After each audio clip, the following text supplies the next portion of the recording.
Hello everyone, இன்றைக்கி நம்ம road கடையில் இந்த கார சட்னி இருக்கும் இல்லையா, அதை நம்ம வீட்டில் எப்படி ரெடி பண்ணலாங்கிறத பார்க்கலாம்.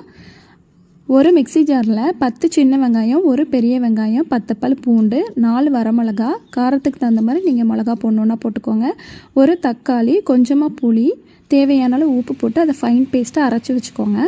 இப்போ ஒரு கடாயில் 1 டேபிள் ஸ்பூன் ஆயில் ஊற்றி அதில் கடுகு, உளுந்தம்பருப்பு, கருவேப்பிலை, கொஞ்சமாக காயப்பொடி தூவிக்கோங்க. அது நல்லா பொரிஞ்சதும் நம்ம பேஸ்ட் அரைச்சி வச்சுருக்கோம் இல்லையா, அதையும் நம்ம ஊற்றி தாராளமாக நீங்கள் தண்ணி ஆட் பண்ணிக்கலாம். இப்போ ஒரு பவுலில் தோசை மாவு ஒரு கரண்டி எடுத்து அதை நல்லா கரைச்சி வச்சுக்கோங்க. இந்த சட்னி நல்லா கொதித்ததும் இந்த மாவை அதில் ஊற்றுங்க.